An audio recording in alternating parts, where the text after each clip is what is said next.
E aí, meu irmão, e aí foi isso. Até que veio segunda vez a palavra de Deus. E falou, agora eu vou ter que ir lá, né? Não tem como fugir. Ele não queria ir lá, irmão. E ele foi lá e fez uma pregação grande. Uma pregação grande, irmão. Pregação mais sem vontade do universo. Né? Ele não fez porque Deus é misericordioso. Ele não falou nada disso. Ele falou assim, ó, se arrependa aí, porque senão vocês vão ser destruídos. E foi andando um dia falando isso, ó. Nada de parar e falar assim, olha, Deus que fez o céu e a terra. Nada disso. A má vontade que ele pregou, né? Ele foi porque não tinha jeito. Ele fala que, olha, eu li para vocês, né? Começou Jonas a percorrer a cidade, o caminho de um dia, e pregava e dizia. Olha só o que ele dizia, a pregação dele. Ainda 40 dias e Nínive será subvertida. Parecia que ele até queria, né? Tomara que ninguém se arrependa. Ele foi e pregou do jeito dele. Vamos ler? No 5. Jonas 3:5. Os ninivitas creram em Deus. Olha, eles creram em Deus. Então, meu irmão, não subestime a sua pregação. Ah, eu não sei pregar. Não fala. Deus quer que só você abra. Está vendo? Os ninivitas creram em Deus e proclamaram um jejum. Olha. E vestiram-se de panos de saco, desde o maior até. Chegou essa notícia ao rei de Nínive, e ele levantou-se do seu trono, tirou de si as vestes reais, cobriu-se de pano de saco e assentou sobre cinza, e fez-se proclamar e divulgar em Nínive, por mandato do rei e seus grandes, nem homens, nem animais, nem bois, nem ovelhas, provem coisa alguma, nem os levem ao pasto, nem bebam água, mas sejam cobertos de pano de saco, tanto os homens como os animais, e clamarão fortemente a Deus, e se converterão cada um do seu mau caminho e da violência que há nas suas mãos. Onde você se converte a Deus, você reconhece o seu pecado. Sabe? Quando alguém se converte a Deus, irmão Joaquim, ela conhece o caminho dela, não precisa enfiar o dedo na cara da pessoa, muda, a pessoa sabe. Está vendo? Essa é a verdadeira conversão. E aí, onde que eu parei? No 9, né? Quem sabe se voltará, olha só, não, tanta humildade, ele estava fazendo isso para que Deus pensasse na possibilidade de perdoar eles, né? Quem sabe se voltará Deus e se arrependerá e se apartará do furor de sua ira, de sorte que não perecemos. Viu Deus o que fizeram, como se converteram do seu mau caminho, e Deus se arrependeu do mal que tinha dito lhes faria e não o fez. Agora eu quero ler isso porque eu acabei de ler, irmãos, eu acho tremendo como Deus, ele mostra nessa passagem, meu Joaquim, que o homem, não tem nada de bom no homem, na carne humana, né? Deus é bom. Deus é bom. E nós amamos Deus, irmãos, e tentamos não, caminhamos em Cristo. Nossa parte boa é Jesus Cristo. Amém? Agora vigia, porque na sua carne não existe coisa boa não. Né? Então Deus é bom. Olha só, o descontentamento de Jonas, capítulo 4. Com isso desgostou-se Jonas extremamente e ficou irado. Mas não ficou feliz com o pessoal ter se arrependido, e não ficou feliz. E orou ao Senhor e disse, olha o que ele disse a Deus: Ah, Senhor,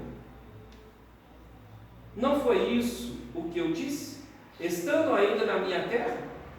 Por isso me adiantei fugindo para Tarsis, pois sabia que és Deus clemente e misericordioso, e tardio em irar-se, e grande em benignidade, e que te arrependes do mal. Peço-te, pois, ó Senhor, tira a minha vida, porque melhor-me é morrer do que viver. E disse o Senhor: É razoável essa tua ira? Então Jonas saiu da cidade, assentou-se no oriente da mesma, e ali fez uma enramada e repousou debaixo dela à sombra até ver o que acontecia à cidade. Lógico, nosso foco é jejum, né? Foco de arrependimento, de pessoas que se converteram ao Senhor e reconheceram o seu caminho, meu irmão. Ninguém precisa falar o que você precisa, o que na sua vida está trazendo mal para você, sabe? Deus te revela. E eles fizeram um jejum, né?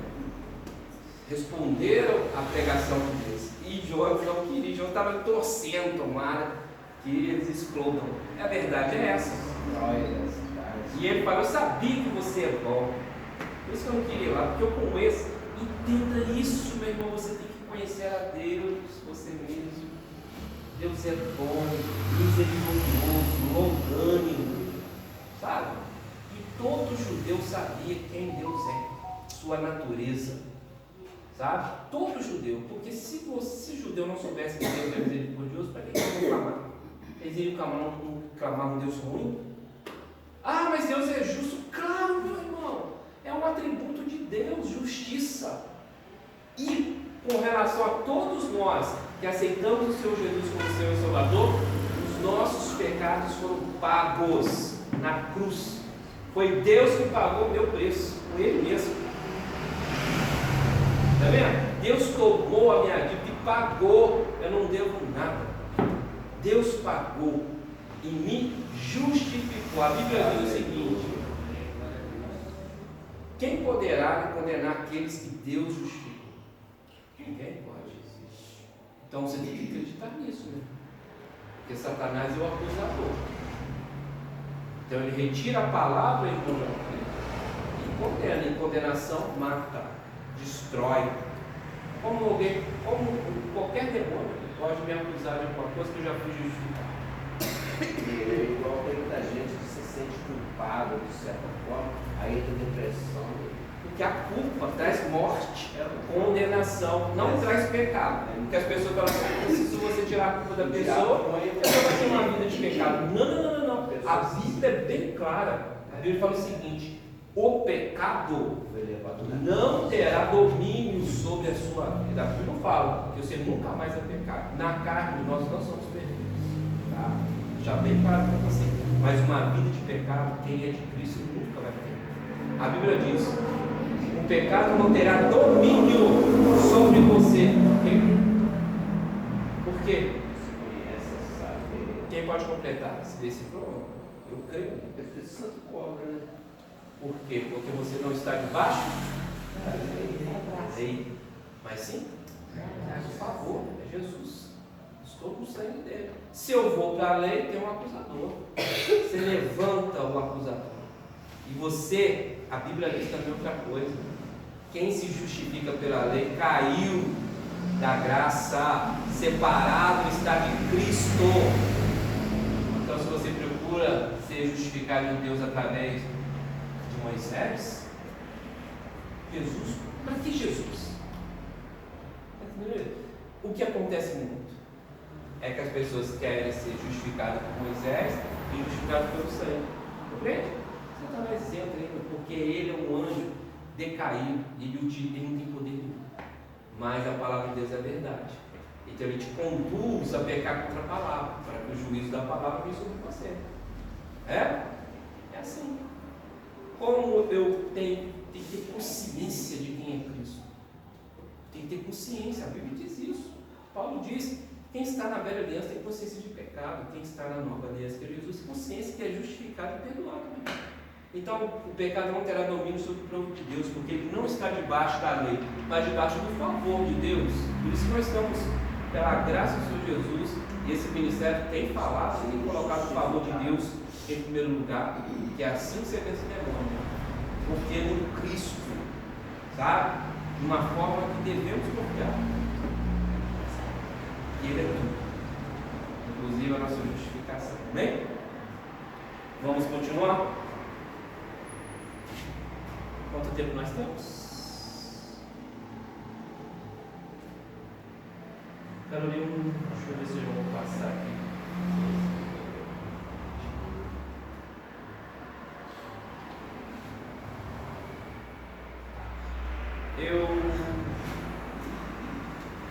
Marcos 9, do 14 ao 29. Para a gente encerrar essa questão do jejum, amém? Amém. Marcos 9, 14 ao 29.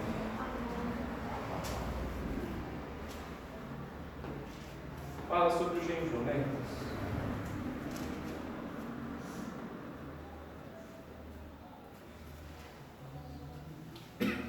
Posso ver? A cura de um jovem possesso.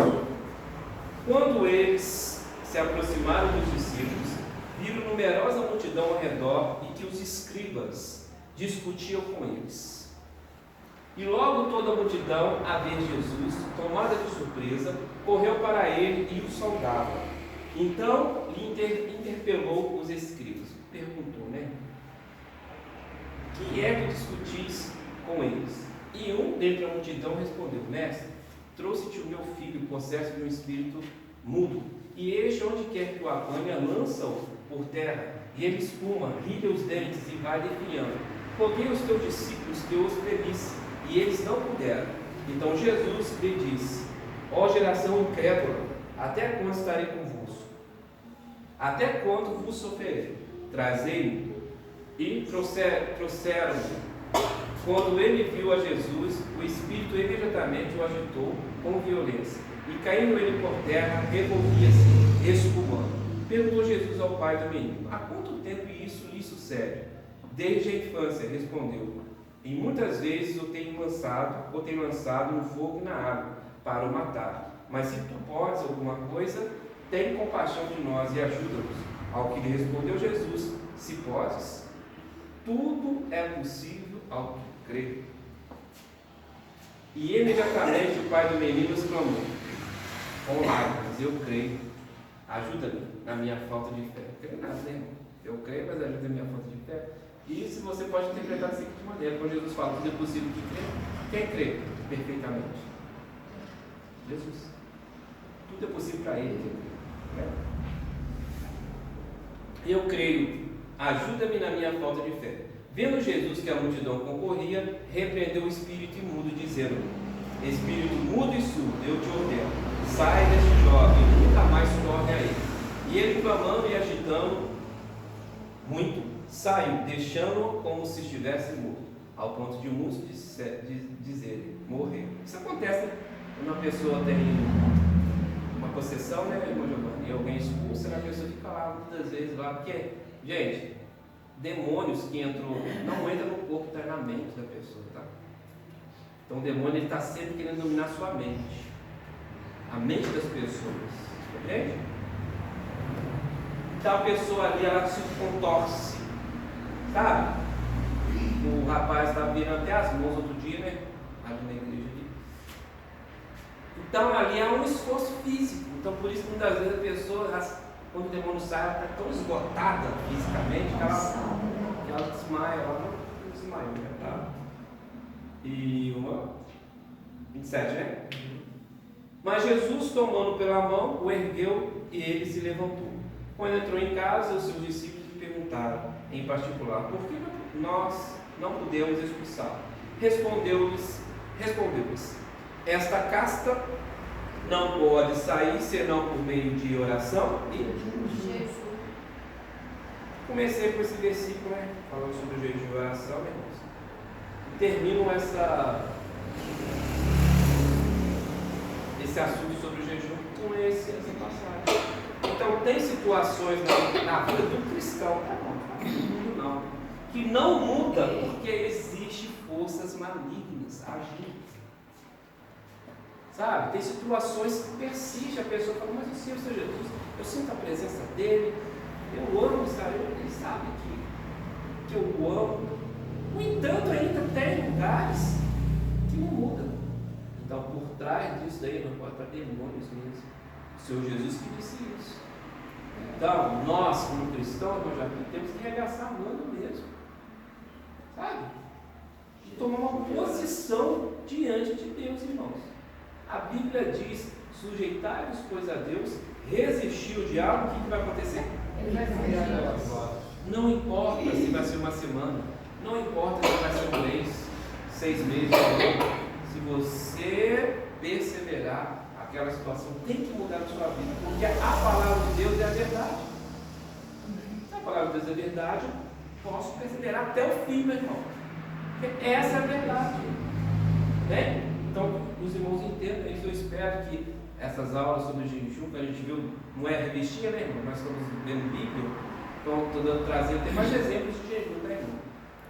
Para a gente é uma arma espiritual que a igreja parou, meu irmão, de utilizar. Eu já ouvi grandes pastores falando que não precisa jejuar mais. Mas jejum é um sacrifício, né? Claro, porque você tira a comida da sua carne. Um esforço, né? Assim, para você mortifica a sua carne. O jejum não é para você se tornar, como posso dizer, para ganhar alguma coisa de Deus, não é isso. Para fortalecer espiritualmente. A primeira coisa que o jejum vai fazer é o quê? Aumentar a sua fé. Compreende? O jejum não é para você ser curado, não é para você ficar rico, não. Mas a fé, para você alcançar o que você precisa, vai ser despertada. Você diminuiu a sua carne, você mortificou a sua carne. O que é a sua fé?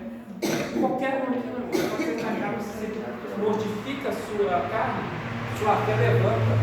É isso, sabe? Deixa eu ler para os irmãos aqui. Vou ler um livro, a irmã Daiane pregou na sexta-feira. E ela comentou sobre um testemunho, né? Que ela, não sei se ela falou se ela deu, se ela ouviu. E eu lembrei porque eu baixei esse livro e li. E aí fala de uma experiência de um grande missionário, né? Mas como começou a experiência dele com o jejum. E eu espero que possa despertar os irmãos. Só tentar fazer aqui como posso dizer? O contexto dessa história é se me fala a memória, acho que ele é indiano, esse evangelista, tá? E ele aceitou Jesus. Depois eu vou contar a história, vocês leiam, tá? E ele foi para os Estados Unidos estudar. Chegou lá, Deus levou ele para uma creche, sabe? Uma creche onde só tinha criança rejeitada, criança doente. Só, irmão, criança que nem aguentava, não fazia suas necessidades como uma criança normal, fazendo a própria roupa. Então, era um lugar, sabe, que a maioria de nós aqui não ia trabalhar. Não iria trabalhar. E ele quer chamar Deus, Senhor. Deve ter alguma coisa aí, algum ministério para mim, me levar para esse lugar, né? E tinha uma criança lá que chamava Steve. E aí Deus trabalhou na vida desse missionário e vamos ver o que aconteceu, amém? Entendeu mais ou menos o contexto? Uma resposta para Steve. Depois eu vou falar o nome do livro, quem tiver interesse, tá? Eu posso compartilhar porque eu tenho da parede do celular, amém? A maior parte do tempo encontrávamos com o nariz, lábios ou boca sangrando. Todas as vezes que eu ia até lá, Steve podia sentir o amor de Deus por meu intermédio. Então ele colocava a cabeça no meu ombro e chorava. Até que eu disse: Deus, o Senhor me disse que havia me enviado aqui para amar essas crianças. Qual é a resposta para Steve? Muito claramente ouvi a voz do Espírito Santo dizer: essa espécie só sai pela oração e pelo jejum. Embora isso seja muito familiar a você, soou totalmente estranho para mim. Estudei e me graduei numa universidade teológica, mas nem mesmo sabia que o Espírito Santo estava citando para mim uma passagem da Escritura. Mateus 17, 21. Lembrando, Deus fala através da sua palavra. Deus fala através da sua palavra. Deus fala através da sua palavra. Nós estamos no mundo que o Senhor Jesus disse. O mundo já está no maligno. Tem tantas vozes. Voz da sua carne também, da sua consciência. Deus fala comigo. Leia a Bíblia. A visão vai falar através da palavra. É incrível, amém? Outra coisa que não aprendi durante meus 4 anos de seminário foi a questão do jejum. E nós muitas vezes não aprendemos sobre essa arma na igreja. E eu dizia: jejuar não significa privar-se de comer, de comida e água. Então eu não comia e nem bebia nada. Não percebia que o jejum incluía comida. eu sonhava com frango frito, batatinha e bife. Também não atinava para o fato de que quando você jejua de água, suas prioridades mudam. No terceiro dia do meu jejum de água, comecei a ficar com inveja de todas as vezes que eu ouvia o barulho de alguém lavando a mão na pia do banheiro. Certa vez uma pessoa saiu do banheiro e eu disse: sabe de uma coisa? Você poderia estar bebendo aquela água. Ela respondeu: o quê? Eu apressadamente disse: